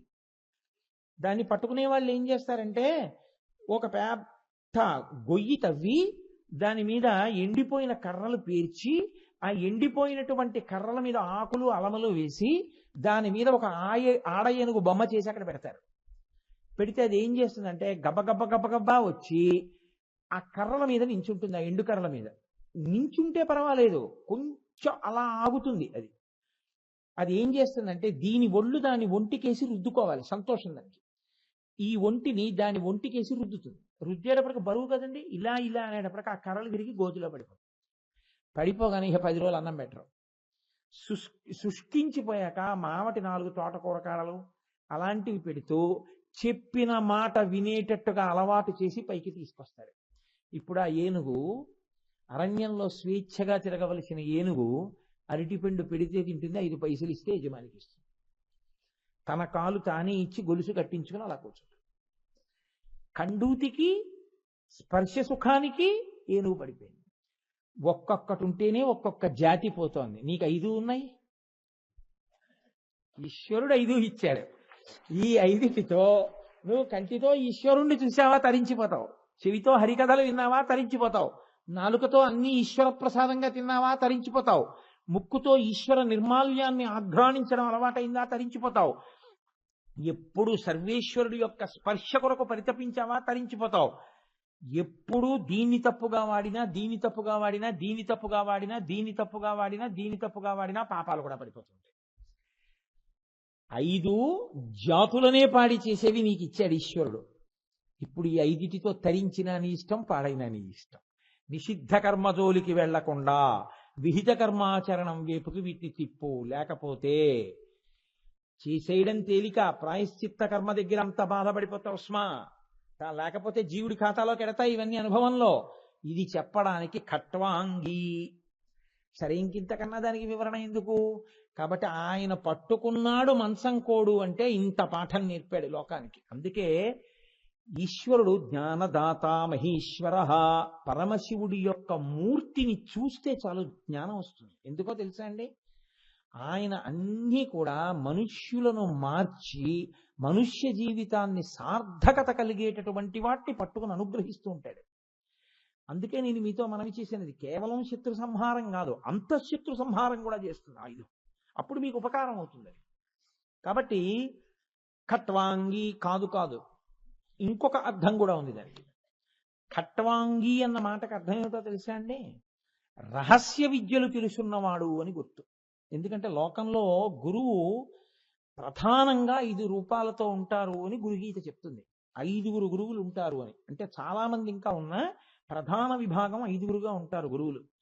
అందులో మొదటి వారిని సూచక గురువు అంటారు, రెండవ వారిని వాచక గురువు అంటారు, మూడవ వారిని బోధక గురువు అంటారు, నాలుగవ వారిని పరమ గురువు అంటారు, 5వ వారిని నిషిద్ధ గురువు అంటారు.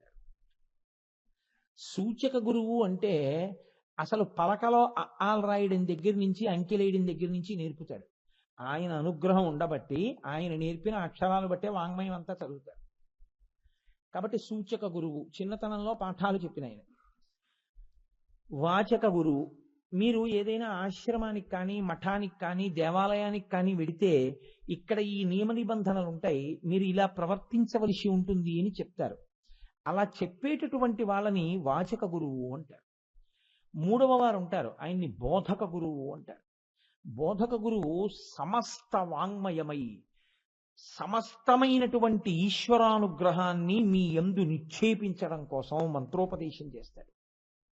ఆయన మంత్రోపదేశం చేసే ముందు ఆయన ఆ మంత్రాన్ని ఎంతో జపం చేసి ఉంటాడు. జపం చేసి ఆ మంత్రోపదేశం ద్వారా అన్నీ మీకు ఇచ్చేస్తాడు. మీరు పట్టుకోవడంలో ఉంటుందంతే. ఇప్పుడు ఇంట్లోంచి బట్టలు తేవాలి, మీకు బట్టలు ఇవ్వాలా తాళం చెవి ఇవ్వాలా? ఇంటిది.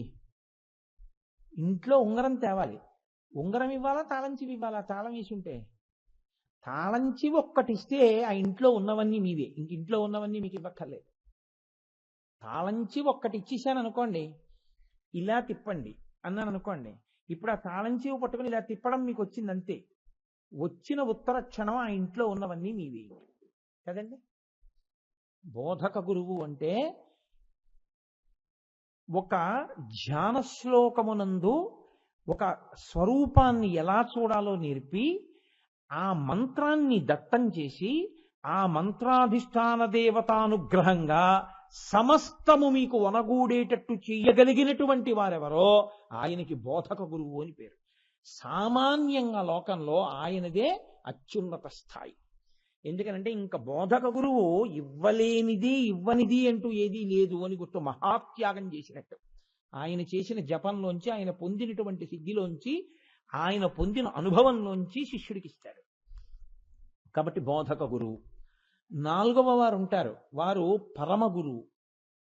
పరమ గురువు అంటే ఆయన అలా అధ్యయనం చేసైనా స్థానాన్ని పొంది ఉండి ఉండవచ్చు, లేదా ఈశ్వరానుగ్రహంగా ఆయనకి అన్నీ తెలిసిపోతాయి. ఇప్పుడు ఆయన పుస్తకంలో ఉన్నది ఆయన చెప్పడం కాదు, ఆయన చెప్పింది పుస్తకంలో ఉంటుంది. మీరు బాగా పట్టుకున్నారో లేదో, అద్వైతానుభూతి అంటే ఎలా ఉంటుంది అని శంకర భాష్యాలు చదివి భగవాన్ రమణులు చెప్పరు. భగవాన్ రమణులు ఏం చెప్పారో అవి శంకర భాష్యాల్లో ఉంటాయి. లేదా ఆయన నోటి వెంట ఏ మాట వచ్చిందో ఆ మాటని నిర్ధారించడానికి అక్కడ ఒక గ్రంథం వస్తుంది. ఒకానొకప్పుడు భగవాన్ రమణులు తెల్లటి గోచి ఒకటే పెట్టుకునేవారు. ఒకానొకప్పుడేమి ఆయన శరీరంతో ఉన్నన్నాళ్ళు కూర్చునుంటే భారతదేశంలో ప్రఖ్యాతిగాంచినటువంటి ఒక పీఠం నుంచి ఒక పీఠాధిపతి ఆయన కబురు చేశారు ఇద్దరు వ్యక్తులతోటి. మీరు ఎలాగో పెళ్లి చేసుకోలేదు, మీరు సర్వసంగ పరిత్యాగి, ఈశ్వరానుభూతిని పొందినవారు, కాబట్టి మీరు కాషాయం కట్టుకుంటే బాగుంటుంది అని. ఆ వచ్చిన వాళ్ళు ఈ మాట చెప్పారు. ఏవో పుస్తకాలు తెచ్చుకున్నారు వాళ్ళు చదువుకుందామని. ఆయన అన్నారు, ఈ పుస్తకాలు ఇక్కడ పెట్టుకోండి, మీరు వెళ్ళి భోజనం చేసి రండి ఆశ్రమంలో అన్నారు. వాళ్ళు వెళ్ళి భోజనం చేసి వచ్చారు. మహానుభావ ఏ నిర్ణయం తీసుకున్నారు మా మఠాధిపతులు పంపిన కబురు మీద అన్నారు. ఇంతలో గాలి వేసింది. వాళ్ళు తెచ్చుకున్న పుస్తకంలో కాగితాలు ఇలా కదిలాయి. ఆయన కదులుతున్న పుస్తకం మీద ఇలా చెయ్యేసి అక్కడ చదవండి అన్నారు. అప్పటి వరకు ఆయన ఏమి ఆ పుస్తకం వంక కూడా చూడలేదు. గాలికి తిరిగే కాగితాలు ఇలా చెయ్యేసి ఆయన అన్నారు, చదవండి అన్నారు. అది తీసి చదివారు. అరుణాచలంలో అరుణాచల పర్వతానికి ఇన్ని మైళ్ళ వృత్తంలో సన్యాసి కూడా కాషాయమే కట్టుకోవాలన్న నియమం లేదు అనుంది. అదేం సామాన్యమైన విషయం కాదు, వ్యాసకృతమైన స్కాంద పురాణం. వాళ్ళు చూసి తెల్లబోయి ఆయన కాళ్ళ మీద పడ్డారు. అలా తాను చెప్దామనుకున్నది అక్కడ ఉండేటట్టు, ఉన్నవి తాను పలికేటట్టు. సత్యం అవగతమైపోతే, ఈశ్వరుడు అవగతమైపోతే, అద్వైతానుభూతి ఎందు నిలబడిపోతే ఇంకా ఆయన పలుకే ఈశ్వర పలుకు. ఈ స్థితిని పొందుతారు కొంతమంది. వాళ్ళు వాళ్ళ ప్రమేయంతో రాదిది. ఈశ్వరుడు మిమ్మల్ని నేను ఇందుకే పుట్టించాను అని అకస్మాత్తుగా వాళ్ళ యందు ఆ స్థితిని కల్పిస్తాడు. కంచికామకోటి పీఠాధిపత్యం వహించి నడిచే దేవుడిని పేర్గాంచినటువంటి మహాపురుషులు, ప్రాతస్మరణీయులు, ఎవరి పేరు తలుచుకుంటే పాపరాశి ధ్వంసమైపోతుందో, ఏ మహాపురుషుడు ఆర్ష సంస్కృతి యొక్క వైభవాన్ని ప్రపంచమంతటా చాటి చెప్పారో, ఏ మహాపురుషుడు ఇలా ద్రవిడ దేశంలో నడిచి వెళ్ళిపోతుంటే బస్సుల్లో వాళ్ళు కూడా కిందకి దిగిపోయి చెప్పులు విప్పి నేల మీద పడుకుని ఉంటుండగా, సన్యాసి వాహనం ఎక్కకూడదు కాబట్టి నడిచి వెళతానని 96 సంవత్సరాల వయస్సులో కూడా గుర్రపు బండిని చేత్తో పట్టుకుని, సత్యదండాన్ని పట్టుకుని నడిచి వెళ్ళారు తప్ప ఒక్కనాడు కూడా వాహనం ఎక్కలేదు. ఎవరు సాక్షాత్ మూర్తిభవించినటువంటి ధర్మాకృతియో అటువంటి మహానుభావుడైనటువంటి శ్రీ శ్రీ శ్రీ చంద్రశేఖరేంద్ర సరస్వతి స్వామి వారు కోరి సన్యసించాలి. 13వ ఏట ఆయన ప్రయత్నం లేకుండా కుమారకోష్టంలో స్నానం చేసి కూర్చున్నారు. అంతే, బండి వచ్చింది కంచిపీఠం నుంచి. ముందు పిల్లాన్ని తీసుకురమ్మన్నారన్నారు. ఆయన బండి ఎక్కారు, బండి వెళ్ళిపోతోంది. బండి నడుపుతున్న ఆయన అన్నాడు, నువ్వు ఇదే ఆఖరిసారి మీ వాళ్ళని చూడడం, ఇక వెనక్కి వెళ్ళవన్నాడు. అదేమని అడిగారు ఆయన. అయితే ఆయన అన్నాడు, ఇప్పుడున్న పీఠాధిపతికి ముందు పీఠాధిపతి మశూచి వ్యాధి వచ్చి శరీరం వదిలిపెట్టారు. నీకు అన్నగారు అవుతాడు, మీ పెద్దమ్మగారు అబ్బాయి, ఆయన పీఠాధిపతి అయ్యాడు. ఆయన గురువు గారికి శుశ్రూష చేయడం వల్ల మశూచి వ్యాధి అంటుకుని ఆ పిల్లవాడు మరణించాడు. ఆయన శరీరం వదిలిపెట్టారు. కాబట్టి కంచికామకోటి పీఠానికి ఇప్పుడు అధిపతి లేరు. ఆయన ఒకప్పుడు అనేవారు, మిమ్మల్ని పీఠాధిపతిని చేస్తామని, అందుకని నిన్ను తీసుకెడుతున్నాను. ఇప్పుడు నువ్వు సన్యసించి పీఠాధిపతి అవుతున్నావు కంచికామకోటి పీఠానికి, కాబట్టి నువ్వు ఇంకింటికి వెళ్ళవన్నారు. ఆయన గుర్రబండిలో వెళ్ళిపోతున్నవారు పిడుగు పడిపోయినట్టయ్యి ఆయనకి ఏం చెయ్యాలో అర్థం కాక బోర్న ఏడుస్తూ గుర్రబండిలో గడ్డిలో తలపెట్టుకుని శ్రీరామ శ్రీరామ శ్రీరామ శ్రీరామ శ్రీరామ శ్రీరామ అంటూ పడుకున్నారు. ఇప్పటికీ కలవై వెడితే ఒళ్ళు గగురు పొడుస్తుందండి. ఆయన ఏ రాతి మీద కూర్చుని 13 ఏళ్ల పిల్లవాడు, ఏమీ తెలియదు, బట్టలు విప్పేసి యజ్ఞోపవీతం తీసేసి శిఖాపరిత్యాగం చేసేసి సత్యదండాన్ని చేత పట్టుకుని సన్యాసం తీసుకుని అసలు చంద్రమౌళీశ్వర శివలింగం అంటే ఏమిటో తెలియని వ్యక్తి కంచికామకోటి పీఠానికి అధిపతి, 2 పీఠాధిపతులకి అంత్యేష్టి సంస్కారం చేశారు. చేసి నాకు దిక్కు ఆ చంద్రమౌళీశ్వరుడు, నా గురువు లేని ఆకలవైలోనే పాక వేసుకుని తపస్సు చేశారు.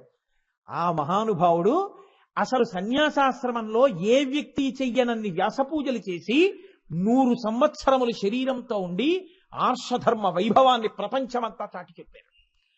ఆయన ఏదైనా చెప్తుంటే ఒక్క మాట చెప్పేవారు, అంతే, సమాధిలోకి జారిపోయేవారు. మళ్ళీ చెప్పేవారు, మళ్ళీ జారిపోయేవారు. ఇక్కడే ఈ ఊళ్ళోనే ఉన్నారు ఒక తల్లి, కంచికామకోటి పీఠానికి ఎడుతుంటారు ఆవిడ. పల్లకీలో కూర్చుని అందరూ ఆయన కోసం వస్తే ఆయన పల్లకీలో కూర్చుని తలుపులు వేసుకుని సమాధిలోకి వెళ్ళిపోయేవారు. అలా కూర్చుని గోడ దగ్గర కూర్చుని సమాధిలోకి వెళ్ళిపోయేవారు. అటువంటి మహాపురుషుడై ఆయన నోటి వెంట ఏదొచ్చిందో అదే కామాక్షి పలుకు, అంతే. ఇలా కూర్చుని ఉండేవారు సత్యదండం పట్టుకుని పూజ చేసుకుని. ఒక ఆవిడ వచ్చి, మా అమ్మాయికి పెళ్లి కుదిరింది, 50 కాసుల బంగారం కావాలి, మీ దగ్గరికి వచ్చానండి. నేనేమి గృహస్థునా, నీకెక్కడి నుంచి వస్తాను 50 కాసుల బంగారం, మీ అమ్మాయి పెళ్లికి పో అన్నారు.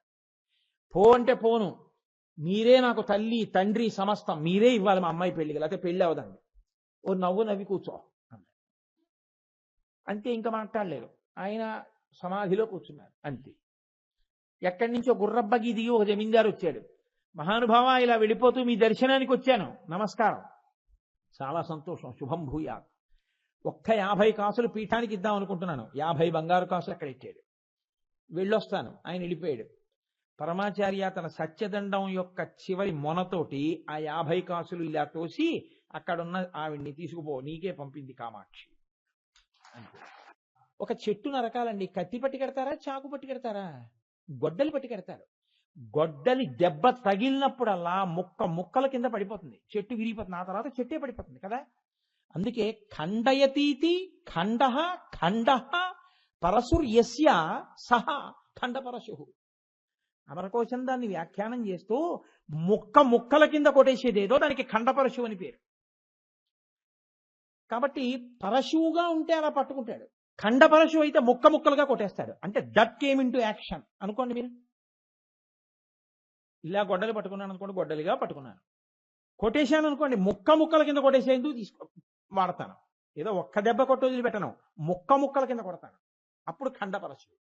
దీన్ని కొడతాడు ముక్కలుగా. మీరు బాగా గుర్తుపెట్టుకోవాలి, దీన్ని కొడతాడో తెలుసా అండి ఆయన? కపాలి అన్న మాటకి ఇదో అర్థం. ఆయన చేత్తో పుర్రె పట్టుకునేది ప్రాయశ్చిత్త కర్మ కొరకు, లోకానికి పాఠం చెప్పడం కోసం ఒక అర్థం. మహాకపాలీశ్వరుడు అని ఒక గుడి, మరి అప్పుడు గుడిలో కపాలీశ్వరుడు ఎందుకు? మనకి ప్రఖ్యాతమైన ఒక నగరంలో ఉంది కపాలీశ్వర దేవాలయం. కపాలీశ్వరుడు అన్న పేరుతో ఎందుకుంటాడో తెలుసా అండి?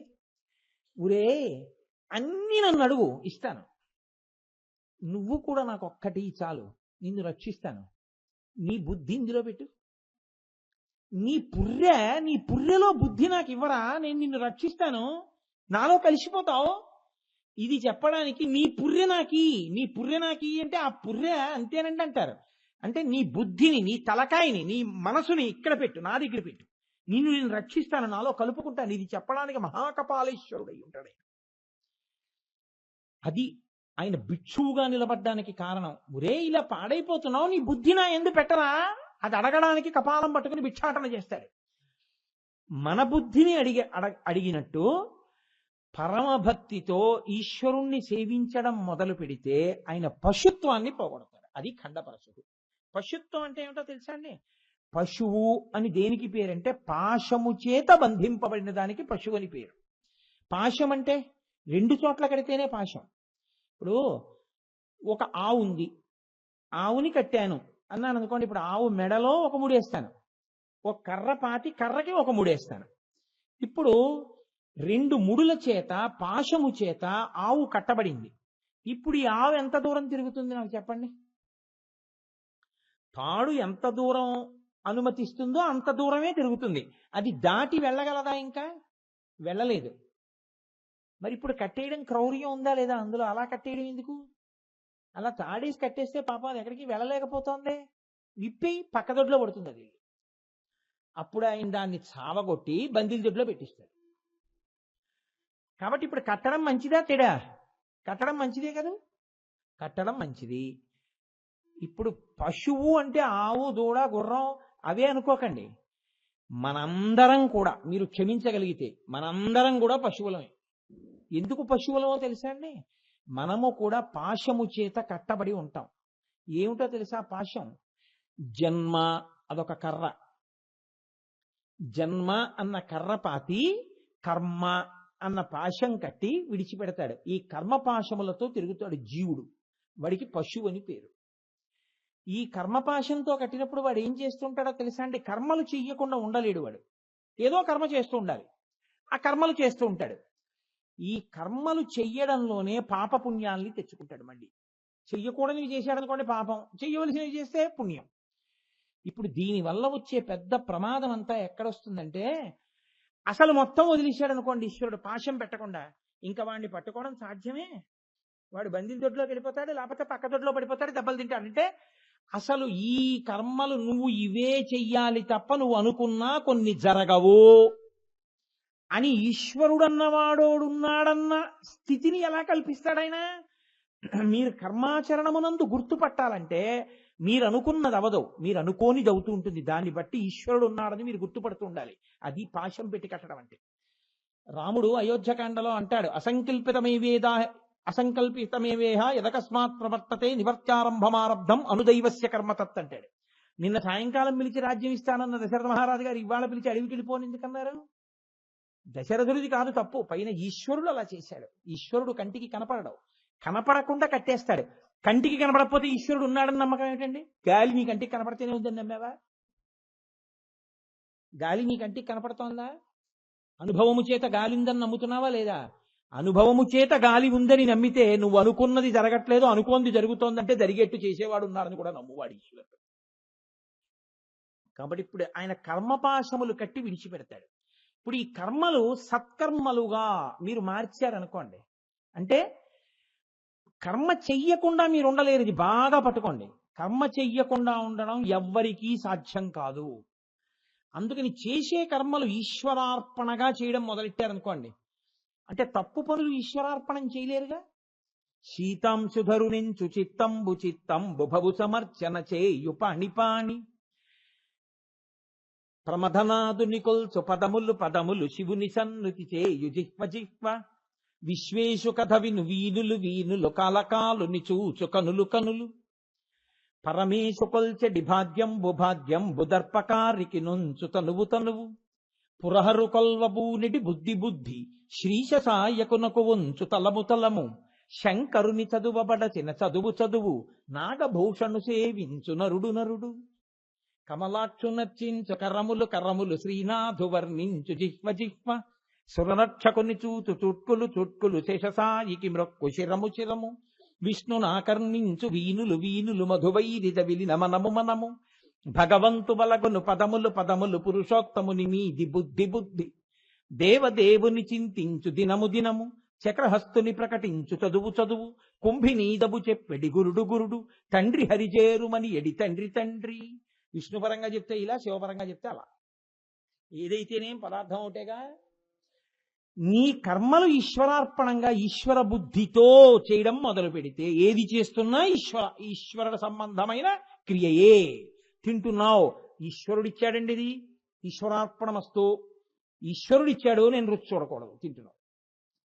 పరమేశ్వరుడిచ్చాడండి వాక్కు, నేను పలకడం ఏంటి? చెప్పేశావు, ఉమామహేశ్వర పరబ్రహ్మార్పణమస్తు. నీకు కొడుకు పుట్టాడు, ఈశ్వరానుగ్రహం అండి. నా శరీరం పడిపోయిన తర్వాత పితృకార్యం చేయడానికి, నేను పితృరుణం నుంచి విముక్తున్నవడానికి ఈశ్వరుడు కొడుకునిచ్చాడు. నీ కొడుకో మంచి ఇంజనీర్ అయ్యాడు, ఈశ్వరానుగ్రహం అండి. వాడికి శారదా కటాక్షం ఇచ్చి ఇంజనీర్ని చేశాడు, వాడికి ఓ మంచి ఉద్యోగం వచ్చింది, ఈశ్వరానుగ్రహం అండి. నా కొడుకో మంచి ఇంజనీర్ అయ్యాడు, పెద్ద సంస్థలో ఏదో డబ్బులు సంపాదించుకుంటున్నాడు. నీ కూతురుకో మంచి సంబంధం వచ్చింది, ఈశ్వరానుగ్రహం అండి. మంచి సంబంధం తనంత తాను వచ్చింది. నేను ఎక్కడ నా జాతకం, మా పిల్ల జాతకం పట్టుకుని నేను ఎక్కే గుమ్మం దిగే గుమ్మం వెళ్ళలేదు. ఈశ్వరానుగ్రహాన్ని చూస్తూ ఈశ్వరానుగ్రహమును నీకు ప్రోధి చెయ్యగలిగిన మంచి పనులు చెయ్యడంలో నువ్వు నిమగ్నుడవైతే అసలు కర్మ చెయ్యకుండా ఉండడం నీకు సాధ్యం కాదు. చెయ్యాలేదో ఒకటి, చేయకుండా ఉండలేవు. కానీ ఈశ్వరానుగ్రహం పొందేదే చేస్తాను అని మనసుకి తర్ఫీదునిస్తే మీరు చెయ్యగా చెయ్యగా ఏమవుతుందండి? ఈశ్వరానుగ్రహాన్నే పొందుతారు అంతే కదా. ఇది నాకు చాలా, ఈ మాట చెప్పేటప్పుడు ఒక విషయం చెప్పాల్సి వస్తుంది. అసలు కోటేశ్వరారినోసారి పరిచయం చేయండి, కోటేశ్వరారినోసారి పరిచయం చేయండి అని చెప్పి నా దగ్గర బాగా పరిచయం ఉంది అని అనుకున్న వాళ్ళతో చెప్పించుకుని నాకు పరిచయం చేయబడిన వాళ్ళు చాలా గొప్పగా నాకు దగ్గరగా జరిగిపోయినటువంటి వాళ్ళు ఉంటారు ఒక్కొక్కసారి. అది ఎలా సంభవం అంటే, కోటేశ్వరరావు గారు ఎలా ఉంటే ఇష్టపడతాడో అలా వాళ్ళు ఉన్నారనుకోండి, నా ప్రీతికి కారణం అవుతుంది అంతే కదా. కోటేశ్వరరావు గారు చెప్పేది వినేసి కోటేశ్వరరావు గారు ఎలా ఉంటే ఇష్టపడడో అలా మీరు ఉంటున్నారు అనుకోండి, నా ప్రీతికి కారణం అవుతుందా? దగ్గరికి వస్తారా? మీరు రాలేరు. ఏమంటే ఆయన మీరు చెప్పారని అన్ని ఎప్పుడు అలా చేస్తుంటారండి, మీరు చెప్పారని అలా చేసేట, మీరు చెప్పారని ఇలా చేసేట, మీరు చెప్పారని అలా చేస్తాట, ఆయన ఎప్పుడు కోటేశ్వరరావు చెప్పారని అలా చేస్తుంటారండి అన్నారు అనుకోండి ఎవరో. ఇప్పుడు మీరు నా దగ్గరికి రావక్కర్లేదు, నేనే ఇలా చూసి, ఇలా రండి, బాగున్నారా, కులసాయ, మీ అనుష్ఠానం బాగా నడుస్తోందా అని నేనే అడుగుతాను. ఎందుకు అడుగుతాను? నా ప్రీతి మీ ఎందుకు కుదురుకుంది నేను చెప్పినవి మీరు చేయబట్టి కదూ. మీ కర్మలన్నీ ఈశ్వరమయంగా ఈశ్వరుడి ప్రీతి కొరకు మీరు చేస్తున్నారనుకోండి, ఏది చేస్తున్నా ఆయన్ని స్మరిస్తూ ఆయన అనుగ్రహాన్నే పొందుతారు. అప్పుడు ఆయన ఏం చేస్తాడు? ముక్కల కింద కొట్టేస్తాడు ఆ గొడ్డలు పెట్టి. దేన్ని? ఈ పాశాన్ని నరికేస్తాడు. నరికేస్తే ఇప్పుడు ఆ పశువుకి తాడుందా?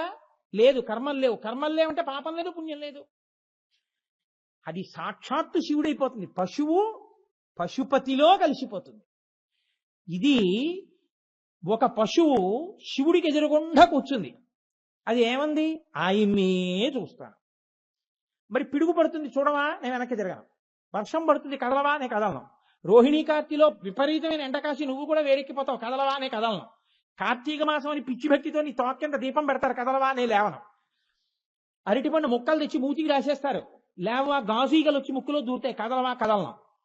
చెవిలో ఈగలు వాళ్తాయి, చీమలు పాకుతాయి, పువ్వులు తెచ్చి నీ మీద ఎట్టేస్తారు.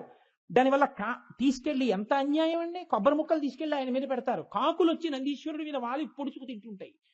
ఎంత దారుణమైన పనులు మనం చేసి, భక్తి అన్న పిచ్చిలో అర్థం లేని భక్తితోటి ఇలాంటి పనులన్నీ చేస్తుంటే కదలవా, నే కదలను. ఎందుకు కదలవు? ప్రపంచానికి పృష్ఠభాగం పెట్టాను, పరమేశ్వరుడికి నా చూపునిచ్చాను. ఇప్పుడు అది ఏమైంది? పశువు అవ్వలేదు, నంది అయింది. ఆనందంతో ఉంది. నందయతి ఇది నంద, ఆనందంతో నిండిపోయింది ఆయన్నే చూస్తూ. ఏది చేస్తున్నా ఈశ్వరుణ్ణే స్మరిస్తూ, ఈశ్వరుడు చెప్పింది చేస్తున్నాను, ఈశ్వరుడు నన్ను ఇది చేయమన్నాడు చేస్తున్నానని చేసేటటువంటి వాడెవడున్నాడో, అంటే ఏది పడితే చేసేసి ఈశ్వరుడు చేయమన్నాడంటని కాదు, వేదం ఎలా చెప్పిందో అలా ప్రవర్తించేవాడు వాడు ఈశ్వర ప్రీతినే పొందుతాడు. ఈశ్వర ప్రీతిని పొందితే ఈశ్వరుడు ఇచ్చే బహుమానం ఖండయతీతి ఖండహ ఖండహ, గొడ్డలు తీసి మొక్కల కింద నరికేస్తాడు ఆ పాశాన్ని. ఇది విప్పిశాను రా అంటాడు, తనలో కలిపేసుకుంటాడు. పశువు పశుపతిలో కలిసిపోతున్నాడు కాబట్టి పాశ విమోచకుడు అవుతాడు. ఆయన పాశములను విప్పుతాడు. పాశములను విప్పి సంసారము నుండి ఉద్ధరించి తనలో కలుపుకోవడానికి నీ భక్తికి నేను ఇచ్చేటటువంటి బహుమానం రా ఇది. కాబట్టి నీకు బెంగలేదు, నేను చెప్పినట్టు నడు, నిన్ను నాలో కలుపుకుంటాను.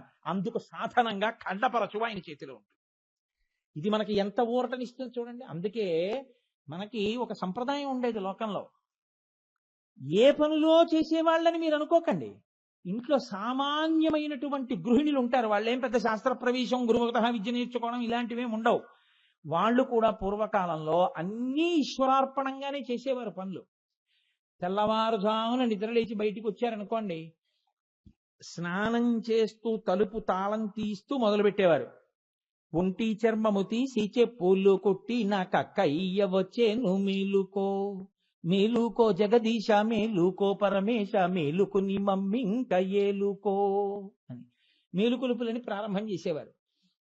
ముక్కోటి దేవతలు ముంగిట నించున్నారు, ఈశ్వర నువ్వొచ్చి కాసుకో అంటూ వాళ్ళు ఒక్కొక్క మేలుకొలుపు పాడుతుంటే వాళ్ళు దానిలో రమించిపోతూ ఆ భక్తుల్ని ఈశ్వరుణ్ణి స్మరిస్తూ స్నానం చేసి వచ్చి ఆ పొయ్యలొక్కుని అందులో ఏదో ఆ శ్రీ గోవు పాదాలు పితృదేవతలు గోవిందారామ అంటూ ఆ గోవు మీద పాటలు పాడుకుంటూ ఆ గోవుకో నమస్కారం చేసి దానికో ప్రదక్షిణం చేసి వచ్చి పొయ్యి వెలిగించిన వంట మొదలెట్టేవారు.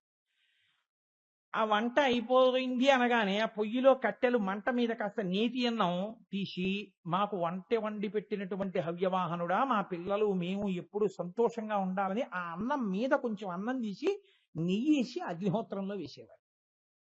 అన్నీ ఈశ్వరార్పణమే. వాళ్ళు భర్తకు భోజనం పెట్టేవారు, పిల్లలకు భోజనం పెట్టేవారు, వాళ్ళు భోజనం చేస్తుండేవారు. ఈ మధ్యలో ఏ కంచాలో పెట్టాలి, ఇంకా అందరూ భోజనానికి రావాలి, ఇంకా పప్పు అయిపోయింది, కూర అయిపోయింది, పచ్చడి అయిపోయింది, గిన్నెలు దింపేయడం, కంచాలు పెట్టేయడం, ఇదే పని. ఎంత అద్భుతంగా వాళ్ళు పాడేవారో తెలుసా అండి. వాళ్ళు మానసికంగా శ్రీశైల యాత్రకు వెళ్ళిపోతుండేవారు. నాకు అదంటే చాలా ప్రీతి. నిజంగా అసలు అది ఎలా ఎలా చేశారు అనిపిస్తుంటుంది నాకు. ఎప్పుడో నా చిన్నతనంలో మా అమ్మమ్మ గారు, మా అమ్మగారు వాళ్ళు పాడుతుండేవారు. నేను అది శృతిలా విని, నాకు ఎప్పుడో చంటితనంలో నేను ఏ 4వ క్లాస్ 5వ క్లాస్ చదువుతుండగా వినడం వల్ల నాకు జ్ఞాపకం ఉండిపోయింది ఎప్పుడో. ఇప్పుడు నేనంత ధారణతో ఉన్నానో లేనో నాకు తెలియదు. కానీ వాళ్ళు శ్రీశైలం వెడుతున్నామని పాడేవారు. శ్రీరంజంబుగ శ్రీగిరి యాత్రకు కూరిమిసతితో కూడినడచితిని పల్లెలు పురములు పట్టణంబులు అడవులు కొండలు వన్నీ దాటితి కంటిని శ్రీగిరి కన్నుల నిండా వింటిని మహిమలు వీనుల నిండా ఆ మహిమలు నేనేమని చెప్పుదు దారుని లోపల ధౌతాచల మదిమేరుని కంటెను మిక్కుటమైనది బ్రహ్మ నిర్మల బహిశృంగంబులు వాటమైన పూతోటలు మిక్కిలి మాటలు నీర్చిన మంచి మృగంబులు కోటలు కొమ్మలు గోపురమ్ములు తెరపిలేని బహు దేవాలయములు పుణ్యస్థలంబులు పుణ్యవాటికలు నిర్మలమగు మాణిక్యకూటములు అమృతగుండంబులు కామధేనువులు కల్పవృక్షములు క్షేమకరంబగు చింతామణులు విడువక శంభుని వేడిటి రాదులు సంతత శైవార్చన గల శైవులు గణగణమోగడి గంటనాదములు జయఘోషను చూపించడి శంఖనాదములు వీరశైవులు వీరాంగంబులు వీరశైవులు వీరాంగంబులు సాధుభక్త బృందంబులు కామిత భక్తులు అగరుధూపములు జపములు చేసెడి జంగమోత్తములు తపములు చేసెడి తాపసోత్తములు గట్టిగా ఇది భూ కైలాసం అని తప్పిపోక పాతాళ గంగలో తెప్పున తేలుచు తీర్థంబాడుచు చెలగుచుమడి వస్త్రంబులు కట్టితి పొలుపుగా నిదుట విభూతి ధరించితి అనువుగ మెడ రుద్రాక్షలు దాల్చితి గురు కటాక్షమును గోప్యము చేసితి గురుమంత్రంబును సంగ్రహించితిని శివతత్వము పరిశీలన చేసితి పంచముద్రలభ్యాసము చేసితి పంచాక్షరిని జపమును చేసితి అంతర్ముఖుడనైతిని అకలంకుడనై ఆశజయిస్తిని నాదములో పలి బ్రహ్మనాదము వింటిని ఆ వెలుగుల కల్లా వెలుగై ఉండెడి ఆలోపలి దీపము కనుగొంటిని ఆవలి సూర్యుడు ఈవల చంద్రుడు స్థావరమైన నిధానము కంటిని పండు వెన్నెల షట్కమలంబులు షస్థలంబులు పిండాండములో బ్రహ్మాండము కనుగొంటిని అంతట తిరుగుచు అటు ఇటు తిరుగుచు అచ్చటనున్న చెంగల్వ కొలనులో ఆడుచున్న రాయంసను పట్టితి చాలా 1000 స్తంభాల మేడలో బాలిక కూడుకు కేలి సెల్పితిని ఉల్లమరలవే నోళ్లను కొలిచితి మల్లికార్జునుని మదిలో తలచితి వచ్చితి కోవెల వద్దకు చనుకొని భృంగీశ్వరునకు మొదటగా మ్రొక్కితి నందీశ్వరునకు దండము పెట్టితి చండీశ్వరునకు చెయ్యెత్తి మ్రొక్కితి ద్వారపాలకుల దర్శనమాయను ద్వారమందురత నాలగద్దెపై చూచితినెవ్వరు చూడని లింగం నిరుపద్రవమగు నిశ్చలలింగం ఆదితేజమగు ఐక్యలింగం పురాణప్రదమగు పవిత్రలింగం కేవలమైన సుందరలింగం రాజితమైన విరాజితలింగం లింగముగనుగొని లింగదేహినై లింగాంగులతో లింగ నిర్గుణ సంగతి కంటిని లింగమందుమది లీనము చేసితి మల్లికార్జునుని మదిలో దలచితి అంకమందు భ్రమరాంపికయుండగ మల్లికార్జునుని ముందర సాగిల మ్రొక్కితి దీపము పెట్టితి దివ్యదేహునకు తుమ్మి పూలతో పూజించితి ధూపము వేసితి ధూర్జటికప్పుడు కమ్మని నైవేద్యము పెట్టితి సాగిలి మ్రొక్కితి సర్వేశ్వరునకు జయ జయ జయ జయ జంగమరాయ ఆదిదేవుడవు ఆర్తశరణ్య దయతప్పక ధవళ శరీర భయము బాపు మీ భక్త నిధాన ఎన్ని జన్మములు ఎత్తినవాడను ఎన్ని జన్మములు ఏలినవాడను నిన్ను తలంపక నీచుడనైతిని గౌరీరమణ కల్మషహృదయుండను బాయరాని మీ భక్తుల బాసితి చేయరాని నేరములెన్నో చేసితి సంసారంబను సంకెళ్లల్లో హింస పెట్టమిక ఏలుమి తండ్రి ముల్లోకంబులు ముంచెడి గంగను సలలితముగ జడ ధరియిస్తివి గొప్ప చేసి నిన్ను కొలిచిన బంటును తప్పక చంద్రుని తలధరియిస్తివి వెన్నునిచే తన్ను కన్ను పూజకుని సన్నుతికెక్కిన చక్రమిచ్చితివి ఆలక శైల కుమారిక ప్రియబడి కోరిన సగము శరీరము ఇస్తివి మూడు మూర్తులకు మూలము నీవే మూడు లోకముల మూలము నీవే దాతవు నీవే భ్రాతవు నీవే బ్రహ్మము నీవే గురుడవు నీవే దైవము నీవే అని రచింపబడిన ఈ శ్రీశైల రగడ రాశినాచరి వినా విన్నవారలకు కాలవలు త్రవ్వించి చెంగల్వలేసి పూలు కోసి శివునకు పూజించిన ఫలము కపిల గోవులు తెచ్చి ప్రేమతో పెంచి పాలు పితికి శివునకు అభిషేకము చేసిన ఫలము ఆకలితో ఉన్న అన్నార్తులకును కమ్మనైన అన్నంబు పెట్టిన ఫలము దీనులయ్యున్నట్టి రక్షకోరుమారలకు శరణిచ్చి కాపాడినట్టిది ఫలిము ఆవునేతి దీపమ్ము పెట్టిన ఫలము అంతకన్నా ఫలము అధికమయ్యుండు అని చదువుతుండేవారు.